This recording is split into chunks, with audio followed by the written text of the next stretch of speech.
The fun is back, oh yes siree. It's the 2600 from Atari. It's the video system with classics galore, from Space Invaders to cars that roar. A real hip joystick controls the screen. Solaris is hot and Midnight Magic's mean. And one more thing, it's got a special low price, under 50 bucks. 50 bucks?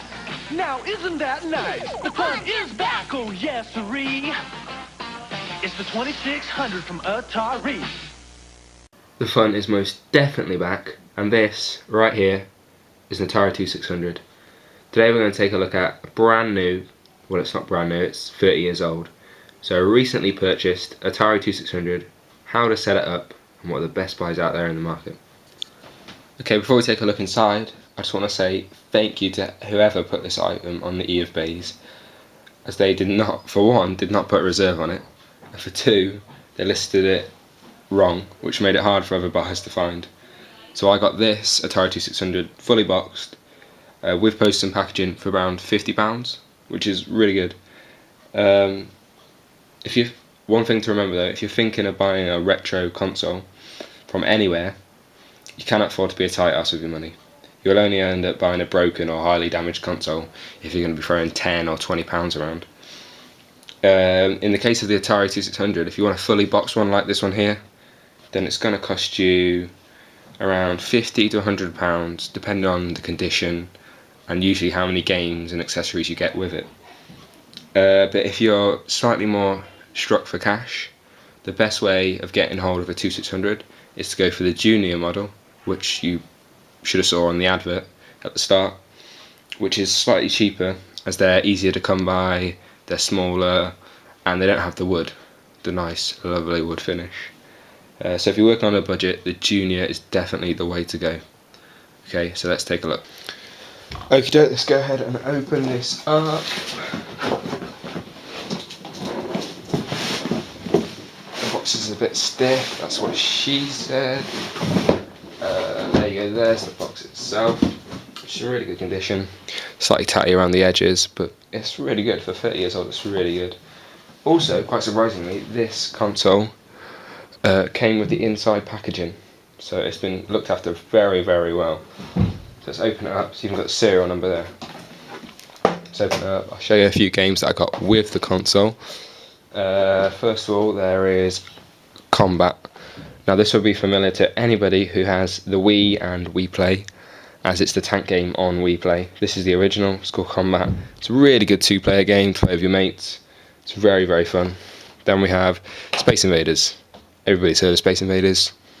It's 112 video games in one. It's not, it's 112 levels, but they're really good. You can play levels such as where the invaders go invisible, you have to shoot bullets that are invisible. It's really good, it's really, really good. Then we also have Missile Command. This is meant to train little kids how to blow up Soviet missiles. Not very relevant in today's world, but still a really, really good game. It's quite hard though, because you have to use the joystick. It's really meant for a rollerball controller. Then we have Pac-Man, which got given to me for free by the seller. And it's a good game. It's not as good as Miss Pac-Man, but still a good game. The console also came with a number of different controllers. First of all, you have your joystick controller. Most Atari 2600 games use the joystick controller, so it's very important that you get these controllers with your console, or you buy them separately.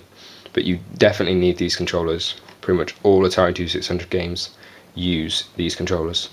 Okay, let's go ahead and take a look inside.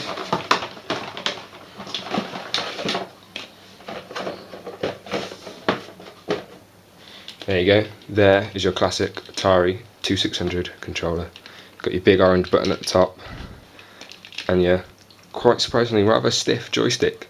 I expect to have a lot more movement, but it's very little movement in it. You have to be quite aggressive when controlling your characters, but apart from that, it's really good.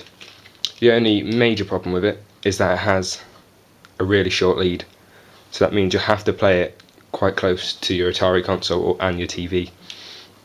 The way to combat this is this port at the end of the Atari 2600 controller It's the same port that a Sega Genesis controller uses.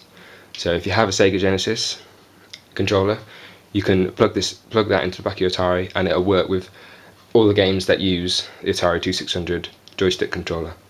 You can pick up a Sega Genesis controller for about £5 to £10, so they're relatively cheap if you do not like the classic joystick controller. Now, your other standard controller is the paddle controller. You use these with a variety of games, such as tennis games, driving games such as Indy 500. Go ahead and take a look at them.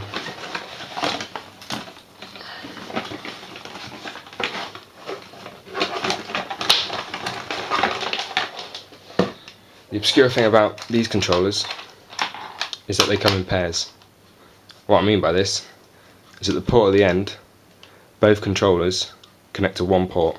So you've got two controllers on one port. So technically you can have 4 controllers plugged into your Atari games console.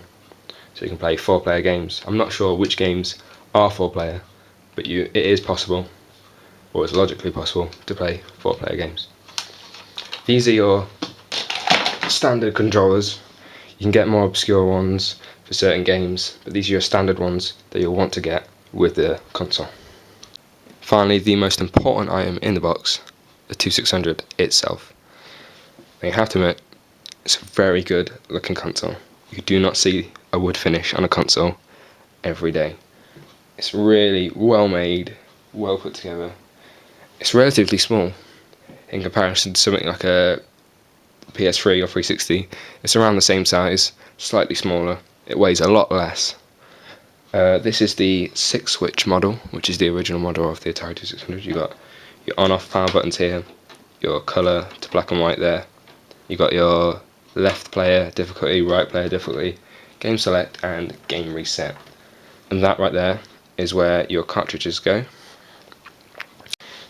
Taking a look at the back of the console, you can see 3 ports: right controller, power adapter, left controller.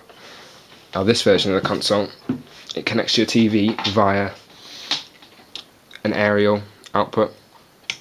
Most British LCD TVs, plasma TVs and even old TVs have to have, or do have, an aerial connection. You need that so you can watch TV channels. If you have an American version of the 2600, you're going to have an RCA output. This means you'll need to buy a Radio Shack adapter or an RCA to coax adapter.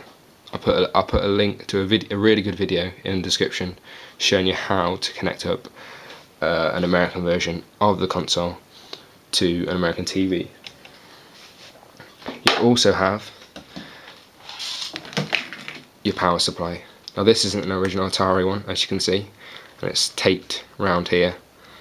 It's not an electrical problem, it's just to give it a bit more sturdiness. This end here plugs into the back of your console, like so. One tip though, do not ever leave the Atari 2600 console plugged in overnight or even for too long, as it's a very old console, so it's more than likely to damage it if you do that. This is everything that came with my Atari 2600 console.